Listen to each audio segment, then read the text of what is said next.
Kamu salah bawa temen, tahu gak sih? Dia nggak tahu kalau gue HR, baru tahu kemarin. Iya, dia tuh ini tuh terselubung gitu loh dalam Menyebar topeng. gitu. Iya, dia tuh lagi cari talent-talent gitu. Gue udah terlalu banyak ini.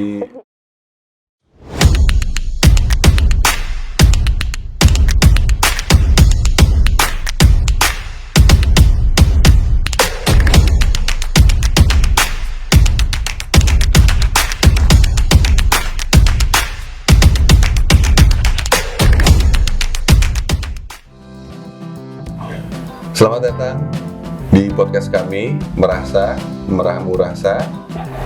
Ada saya, Kresna, CEO dan founder dari Rasa Nusantara. Kali ini kita kedatangan Ayu, CMO dari Rasa Nusantara. Gimana kabarnya, Ayu? Ya, kabarnya lagi kurang baik karena lagi flu dan batuk hari ini. Jadi maaf kalau misalnya ada gangguan-gangguan suara. Oke, tapi ini nggak, hari ini feel good, bahagia? Excited ya, excited. Oh, kenapa tuh? Excited karena ini pertama kalinya kan kita ngelakuin ngobrol terus direkam dan juga nanti akan disiarkan untuk ke banyak orang gitu sih. Asik, mantap excited ya. Terus ini dong, jadi kan kita di sini mau ngobrolin tentang bahagia, perjalanan seseorang dalam menemukan atau mencari kebahagiaan itu sendiri. Nah, kalau dari Ayu sendiri nih, terutama mungkin di masa kecil Ayu, apa sih pengalaman bahagia yang terkenang gitu? Ini kenapa pertanyaannya belum apa-apa udah berat banget ya? Ya, Ini gimana? akan menggali-gali inner child saya nih. Perasaan membahagiakan pas waktu kecil ya. Coba ya, saya ingat-ingat dulu. Kayaknya perasaan ketika disambut oleh orang tua, terus ketika aku udah menang sesuatu gitu. Oke, menarik. Jadi ini ya, kayak ini Ayu ini kompetitif banget ya. Iya, kayaknya mungkin disuruhnya kayak gitu kali ya. Karena kayak diikutin lomba macam-macam gitu sih. Terus tapi kalau misalnya begitu juga sebaliknya gitu, pas waktu nggak juara atau nggak menang gitu kayak, duh nih orang tua gue nggak bahagia nih kayaknya gitu punya anak gue gitu. Oh, ada pressure, tapi di sisi lain pada saat achieving something itu jadi sebuah kebahagiaan sendiri gitu ya. Tapi emang dari Ayu sendiri kalau ikut kompetisi itu ada dorongan dari Ayu sendiri untuk ikut kompetisi atau ya pasti awalnya ada dari orang tua lah untuk yaudah ikut lomba gitu kan. Karena aku tuh korban bully kan sama teman-teman aku gitu kan, jadi kayak aku justru harus menampilkan sisi Ayu yang lainnya yang berprestasi gitu. Jadi kayak bukannya aku fokus ke kelemahan aku yang dibully oleh teman-temanku, tapi aku fokus ke oke ya, kita lihat ya siapa yang akan perform nih gitu kan istilahnya. Jadi lebih ke challenge dalam diri, tapi mungkin terfasilitasi juga sama orang tua, terutama kayaknya ibuku ambisius sih gitu. Baik. Jadi ya ada pengalaman istilahnya tantangan dari sekeliling yang mana mungkin pengalaman Bayu dalam menjalani hidup kayak dari temen terutama ya dibully gitu kan, dan justru hal tersebut yang jadi batu lompatan, batu pijakan atau bahkan batu sandungan yang akhirnya membangun Ayu sendiri untuk bangun fight dan membuktikan bahwa Ayu itu patut dikasih jempol gitu atau? Enggak sih, lebih ke gue nggak serendah yang lo omongin gitu lah ya kasarnya. Tapi aku nggak mengharapkan mendapatkan acungan jempol atau gimana, tapi lebih ke men-challenge diri aku untuk membuka sisi aku yang lain gitu istilahnya. Oke. Jadi di situ sebenarnya ada fase eksplorasi juga atau gimana sih? Kayaknya itu lebih ke naturally intuitif aja sih hal tersebut. Saya kan sebenarnya dengan dibully itu kan sebenarnya ada dua sisi ya. Kita mau jadi victim kayak fokus banget, aduh gue tuh dibully, terus jadinya malah nggak bisa berkembang dan lain-lain. Tapi ada juga yang punya mindset Victor yang ya udah apa namanya, gue emang nggak bagus di situ gitu kan, tapi aku bisa nih di tempat yang lain gitu kan istilahnya, dan I'm better than yours gitu, karena aku jadi the best version of myself gitu sih. Lebih ke feeling kayak gitu. Ya, baik. Jadi sebenarnya dari kompetisi ini, istilahnya Ayu itu juga menemukan dirinya sendiri. Gitu. Iya. Oke. Tapi selain dari hal tersebut, capaian-capaian gitu kan, ada nggak sih dulu di masa kecil, mungkin coba lebih spektrumnya lebih diluasin lagi, mungkin mulai SMP, SMA gitu. SMP, SMA, aku tuh seneng banget ketika bapakku apa ya namanya suka mamerin aku gitu ke orang lain, tapi nggak di depan aku, tapi kayak nanti aku taunya tuh misalnya kayak ketemu gitu ya sama om dan tante itu gitu, kayak wah Mbak Ayu kamu kok om sama tante tahu, iyalah bapak itu kayak ceritain betapa bangganya gitu. Terus aku jadi pengen nangis, nggak bener ya. Nggak apa-apa, kalau mau nangis aja. Ya gitu. Oke. Jadi sebenarnya kalau misal dari obrolan ini, koneknya seringnya ke keluarga terus ya, orang tua ya. Oh iya ya, bener juga ya. Iya kan? Padahal tadi kamu kan gak nanya itu ya? Iya. Iya benar. Iya benar. Oke, menarik. Jadi apa namanya? Tapi kalau nah ini juga aku juga selain kalau misalnya selain keluarga, dari teman misalnya gitu, ada ini nggak sih, ada pengaruh menemukan bahagia atau mencari bahagia sama teman? Enggak. Oh iya? Iya. Aku nggak punya temen yang deket sampai segede ini pun. Oke. Dan am I okay gitu. Iya. Ya karena mungkin aku punya pengalaman tadi kan, dibully sama teman-teman gitu, jadi kayak aku nggak trust sama pertemanan gitu sih. Oke, jadi justru apa namanya, ya istilahnya keluarga ini yang jadi support sistem Ayu dalam apa namanya hidup dan ya menemukan diri, menemukan kebahagiaan itu. Gitu. Ya, bisa jadi kayak gitu. Oke. Terus apa namanya?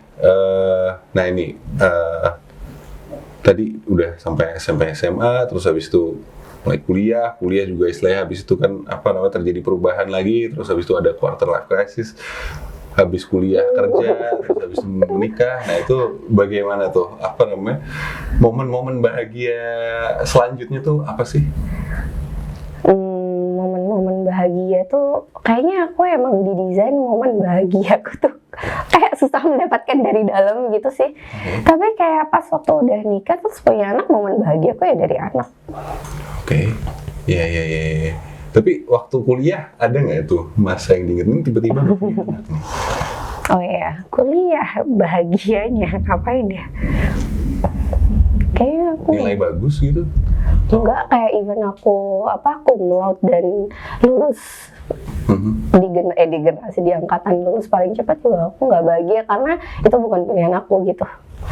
Jadi nggak bahagia, kuliah tuh paling nggak bahagia, kuliah paling nggak bahagia. Tolong itu paling tidak membahagiakan, sehingga kayak oh iya ya, kok abis SMA terus langsung punya anak ya gitu. Benar. Karena paling nggak bahagia itu. Oke, nggak ada pengalaman yang teringat tentang apa yang menyenangkan atau mungkin pas masa itu bareng sama saudara sepupu kali atau pas kuliah? Enggak sih. Nggak ada ya? Enggak. Oke, berarti fase selanjutnya itu kayak kuliah tuh agak skip gitu karena awal kerja gitu? Awal kerja tuh seru sih karena challenge baru, terus kayak aku tinggal di Jakarta pertama kali tanpa orang tua, itu kayak merasakan freedom dan kayak oke, gitu istilahnya, lebih ke kayak gitu sih. Ya itu kayak poin dimana mungkin aku udah mulai tersapih dari kata sebuah kebahagiaan yang aku ambil dari keluarga gitu istilahnya. Oke. Jadi kayak udah lebih mencari ke dalam, tapi pas udah punya anak keluar lagi gitu. Aku mau coba apa namanya mulai masa-masa bekerja, terus habis itu apa namanya kayak ya mulai freedom ini sendiri itu apa namanya ya tadi sempat kelihatan cerah lah begitu ingat gitu kan. Gitu ya. Nah, itu apa sih sebenarnya? Lebih ke apa ya, karena kayaknya aku tuh secara pribadi itu emang gak suka dengan aturan gitu. Jadi kayak selalu mempertanyakan aturan gitu yang ada. Kayak misalnya di rumah, kan aku gak boleh keluar lebih dari jam 9. Jadi jam 9 malam tuh aku harus udah pulang ke rumah gitu kan istilahnya. Terus kayak kenapa alasannya itu aku selalu pertanyakan tuh ke orang tua aku gitu kan. Terus kayak ya kamu karena kamu anak perempuan, terus kayak kenapa anak perempuan gitu kan istilahnya, sedangkan adik aku yang laki-laki boleh gitu. Jadi kayak nggak percaya dengan rules itu ya, ketika ditanyain kenapa nggak make sense tuh kayak pengen rebel aja gitu rasanya. Terus pas waktu udah kerja kan ngekos tuh, terus habis gitu di Jakarta, lumayan jauh juga dari orang tua gitu kan. Jadi aku bisa mencoba eksperimental gitu kan istilahnya, cobain ya yang dilarang tuh sebenarnya efeknya apa sih. Nah dari situ baru aku dapat wisdomnya gitu, karena emang itu cara aku belajar kan. Ya. Ini ya, nabrak-nabrak gitu kan. Oh ternyata ya. Iya, baru aku punya belief gitu. Tapi kalau cuman kayak nggak boleh pulang lebih dari jam 9 malam, kenapa nggak boleh gitu kan. Terus alasan yang nggak jelas tuh makin pengen dicoba gitu rasanya. Iya. Ini aku jadi inget waktu baca bukunya Adam Grant gitu kan. Salah satu ciri orang yang original itu adalah mempertanyakan fault dalam sebuah default things gitu kan. Jadi kan mungkin ya yang tadi dipelajarin dari aturan-aturan sekeliling kita itu adalah sebuah hal yang istilahnya default gitu kan. Tapi ternyata dalam default itu ada faults-nya, dan itu Ayu mempertanyakannya, dan ya akhirnya eksplorasi ini dimulai pada saat sudah lulus kuliah, mulai bekerja, dan ya disitulah eksplorasi. Dan aku dependent kan. Ya kan nggak punya kan. Kalau dulu kan kayak aduh takut kalau diusir dari rumah terus aku tinggal di mana nih gitu kan. Iya, nggak dianggap anak, terus gimana kalau udah pas waktu awal kerja kan kayak ya udah aku udah bisa hidup sendiri gitu. Jadi kayak ketika aku mencoba banyak hal gitu, itu kayaknya memberikan aku kebahagiaan sih. Iya. Terus lanjut nih, begitu ini punya anak nih, gitu. Emang sama pasangan nggak ada memberikan kebahagiaan gitu. Langsung ke anak gitu. Ya memberikan kebahagiaan sih, tapi kayak mungkin aku take it for granted ya kalau buat ke pasangan gitu istilahnya. Menarik. Kayak ya kan lo hadir gitu untuk hal tersebut gitu. Bagus. Gitu terus jadi kayak lebih demanding gitu kalau ke pasangan. I see. Ya. Tapi kalau ke anak tuh nggak bisa demanding, tapi kita harus serving gitu kan istilahnya. Dan ketika yang aku serve bahagia, ya itu membahagiakan aku juga sih. Oke. Oh berarti kalau tadi ke anak itu posisinya Ayu lebih berusaha untuk serving anak-anak itu untuk di usia tertentu ya.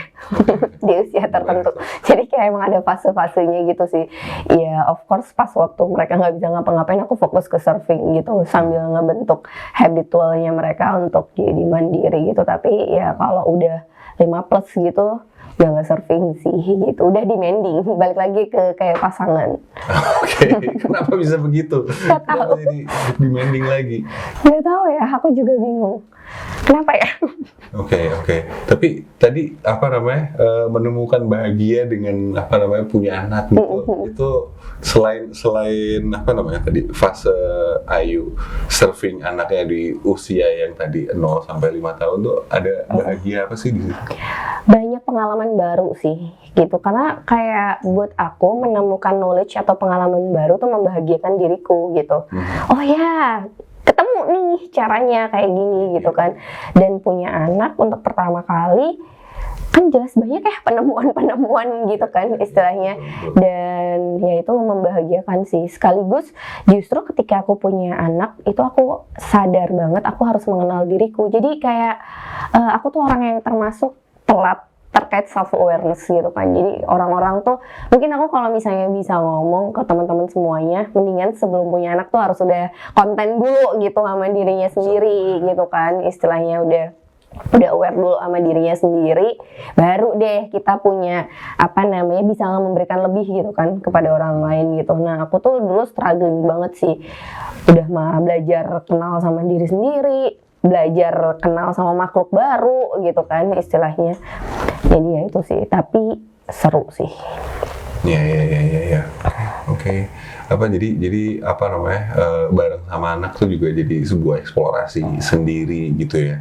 Terus tapi apa namanya, ini nggak sih waktu punya anak mungkin kan tadi punya pengalaman yang cukup kental dengan keluarga kan ya. Mungkin dapat apa namanya aturan-aturan boundaries dari keluarga gitu kan ya.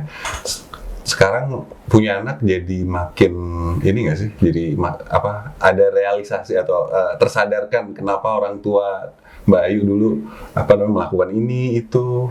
Iya banyak sih, banyak yang akhirnya kayak jawaban dari pertanyaanku dulu yang mungkin aku tanyain ke orang tua tapi aku tidak puas dengan jawaban mereka, terus akhirnya aku dapat jawabannya ketika aku punya anak gitu sih istilahnya. Kayak sesimpel ini sih yang aku masih susah banget adalah meneruskan mimpi. Oke. Itu susah banget untuk ngeremnya gitu. Ya maksudnya itu kan mimpiku ya, bukan mimpi anakku gitu. Jadi dan anakku tidak bertanggung jawab untuk melanjutkan mimpiku. Mereka punya mimpinya mereka sendiri gitu. Tapi aku itu adalah orang atau anak yang ditugaskan untuk melanjutkan mimpi kedua orang tuaku gitu.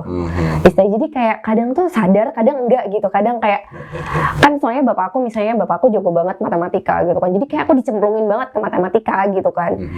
Nah, sekarang tuh aku juga kayak gitu ke anak gitu kan istilahnya. Jadi tapi kayak kadang sadar, oh iya ada anak yang emang gak suka matematika, ada anak yang suka matematika, and that's okay gitu.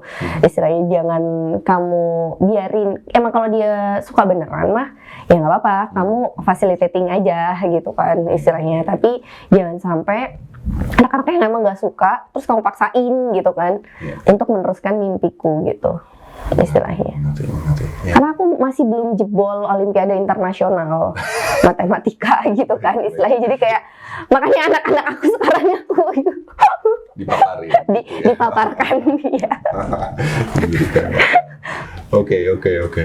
Nah, tadi kan udah ini ya, dari kecil terus sampai akhirnya kuliah terus punya anak. Nah, tapi kalau sekarang ini ada nggak sih momen-momen yang baru aja dialami tentang kebahagiaan dan itu sangat berkesan?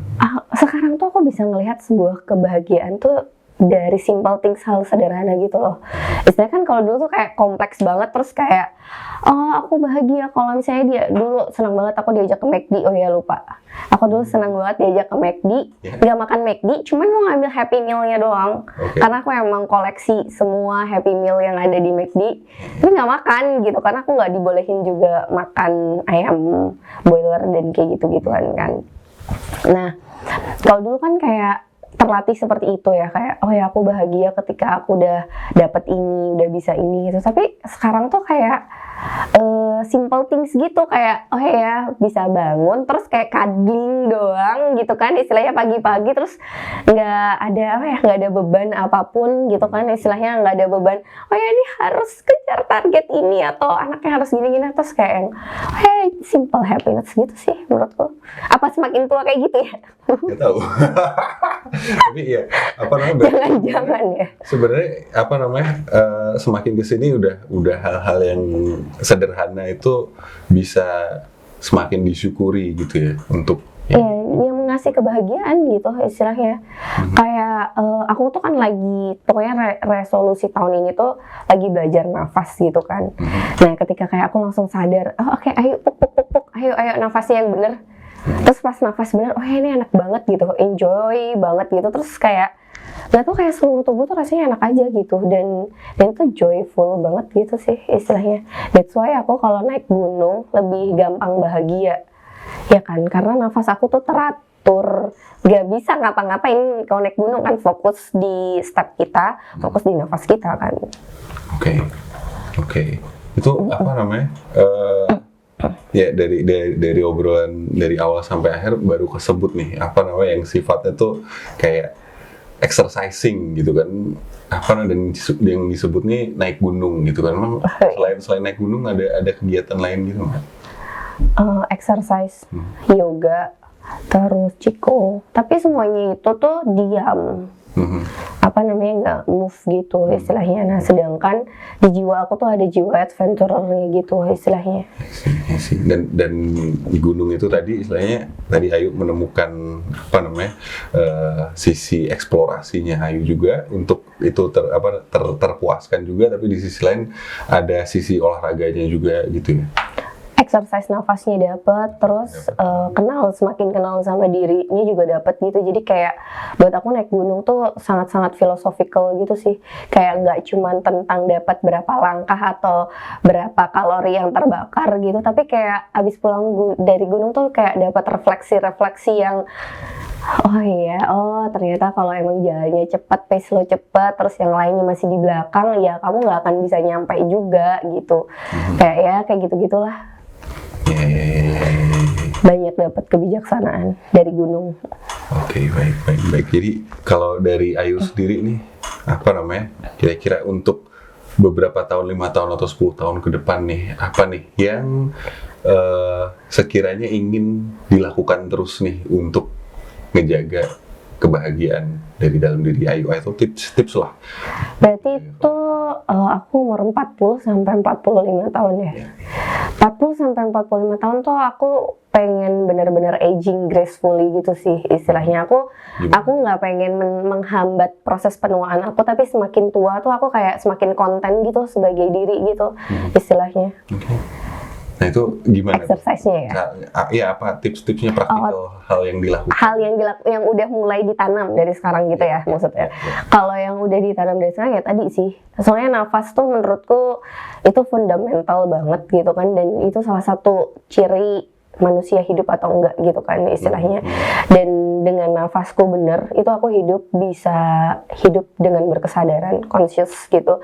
Ketika aku hidup dengan berkesadaran, semuanya tuh jadi jernih gitu kan. Pikiran jadi jernih, terus batin juga lebih tenang gitu kan. Jiwaku juga lebih lembut gitu istilahnya. Jadi kayak ya mungkin dari sekarang sih first step-nya lebih ke nafas dulu sih.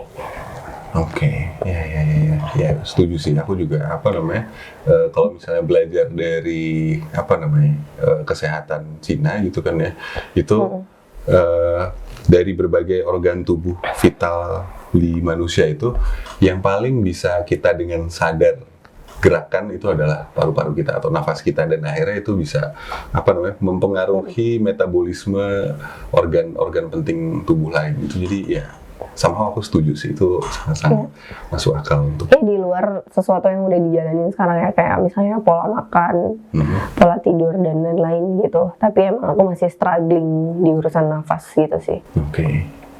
Terima kasih Ayu sudah membagikan pengalaman bahagianya. Terima kasih.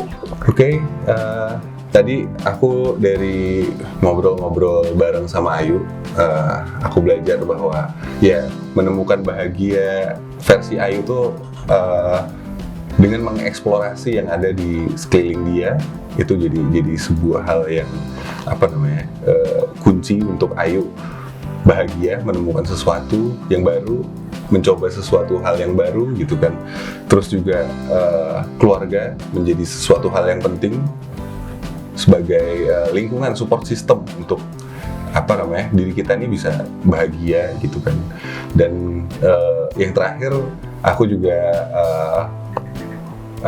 percaya juga sih sebenarnya untuk melakukan hal tersebut kita perlu memiliki kesadaran diri, yaitu dengan menjaga nafas kita dengan conscious, dengan sadar, yang mana itu akhirnya juga akan ngebantu kita untuk balik mengenal diri, menenangkan diri, sadar akan emosi diri kita, yang akhirnya bisa ngebantu kita untuk memaknai kehidupan itu sendiri dan menikmati bahagia.